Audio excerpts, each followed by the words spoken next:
كده يا حبايبي، انا هعمل النهارده الباميه. هقمع الباميه قدامكم اوريكم كذا واحده كده. الباميه ما شاء الله كلها زي ما انتم شايفين صغيره اهي. اهي الباميايه اهي، بنغوزي فيها السكينه من الجنب كده، وبعدين نعمل كده. هعمل لكم ان شاء الله احلى طاجن باميه، وهخزن لكم منها برضو. يعني هعمل مره طبيخ ومره خزين، هقسمها على اتنين اديلكم احنا بنجهزها ان شاء الله. ازيكم يا حبايبي، عاملين ايه؟ انا هنا النهارده بجهز الطاجن الباميه. دي حته صافي دهن من الليه، وهنا ليه اهي هحط منها برضو، وهنا ميه بتغلي. هعمل لكم شويه باميه للخزين، والباقي هطبخه اعمل ايه طاجن باميه. دلوقتي انا نزلت اهي بحته ده صافي الدهن اللي هو السمنه، وهنزل عليها حته الليه اهي. دي ليه خروف يا جماعه اهي. هسيبها تسلي شويه في قلب السمانه برضو اللي تحت دي، ما هي زيها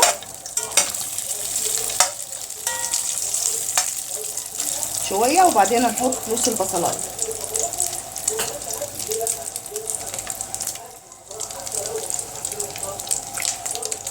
الميه غلت اهي، هحط شويه باميه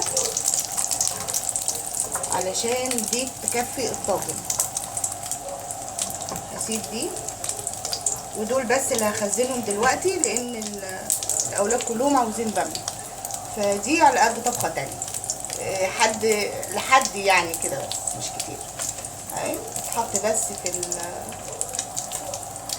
الميه بتغلي كده، هطلعها على طول علشان تحتفظ بالخضار بتاعها، وبعدين احطها في ميه ساقعه يا جماعه اهي. تتحط وتتشال على طول. دي بقى اللي هتتحط وتتساب تتسلق، علشان دي اللي هتتطبخ وتتعمل في الطبخ. صلوا على النبي كده يا جماعه، ويا ريت تشتركوا في القناه كده. سيبها بقى تغلي شويه. هنا دي اهي نزلت سمنه بزياده اهي،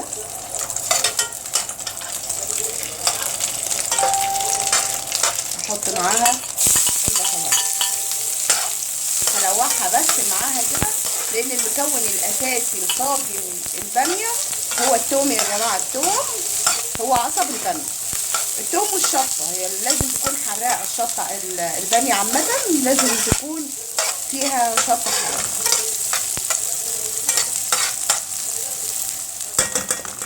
هنا الباميه قربت تغلي اهي.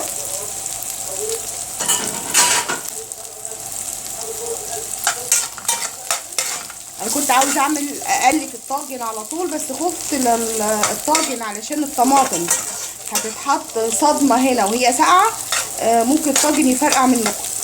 فاعملوا حسابكم على كده، الطاجن تحطوا مكوناتكم كلها على بعضها سخنه في قلب الطاجن، ما تحطوش ما يكونش حاطه فيه حاجه سخنه وتحطيه مثلا على رخامه ساقعه، او تحطيه في جو ساقع على طول يفرقع منك.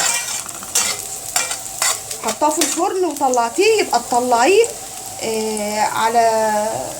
على حاجه، على رخامه، على قماشه مطبخ، فوطه مطبخ، على هندش بقى الطماطم قصدي. الطماطم دي فيها فلفل حراق وفيها توم.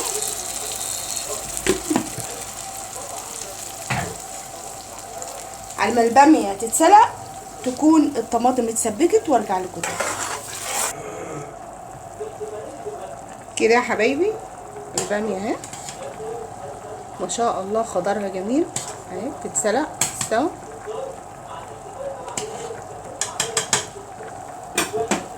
وهنا التقليه بتاعتنا اهي بتاع الباميه بالدهن الضاني، وهنا معانا ملح، توم مفروم اللي هو الناعم البودره، فلفل اسمر وكمون وكزبره، ومعانا توم انا دقاه. هنحط بقى دول كلهم كده ونقلبهم مع التقليب.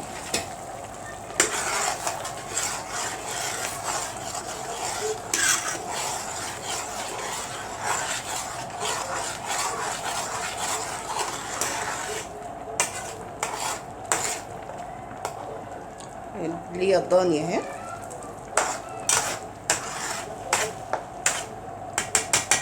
كده اسيبها تتسبك شويه مع بعضها. الباميه يا جماعه بيبقى يطلع الوش وهي بتتسلق، الوش ده احنا نقدر ان احنا نشيله اهو. كل ما يطلع هنشيله، لان غصب عنك الباميه لازم تبقى كده، لان احنا ما نقدرش نغسلها. لو اتغسلت الباميه تبوظ يا جماعه. لو الباميه اتغسلت قبل الطبيخ بتمزلع، تبقى مش كويسه، ما احبهاش كده. وتخليكي متابعاها كده كده. احنا بنصفي الميطه بتاعت السليق دي، بتترمى، واول ما بيطلع حاجه على الوش كده بنشيلها على طول. ونكمل واحنا بنحطها لكم في الطاجن ان شاء الله.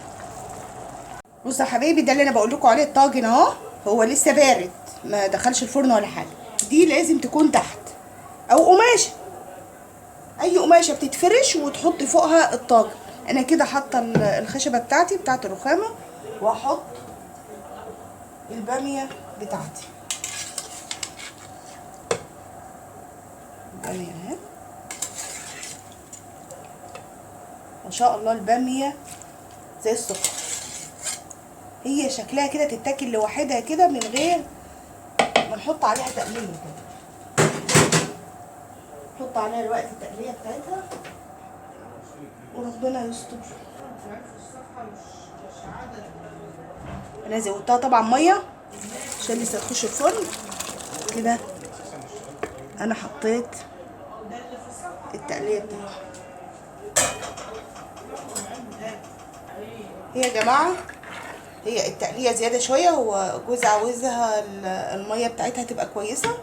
واهم حاجه لازم تتحط هو قرن الشطه ده. انا ضربه واحد، فهي اوريدي حراقه، فهحط ده كمان. هجيبها لكم بقى اما اطلعها من الفرن ان شاء الله، وانا بعمل لها الطشه بتاعتها. يا حبايبي الطاجن في الفرن اهو، اما يخلص ان شاء الله هوريهولكم. بسم الله.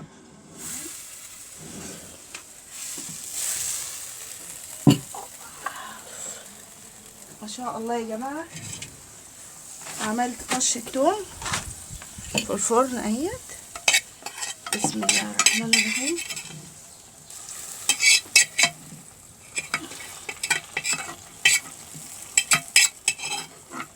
ما شاء الله الريحة يا جماعة، ما شاء الله ما شاء الله ما شاء الله، بألف هنا.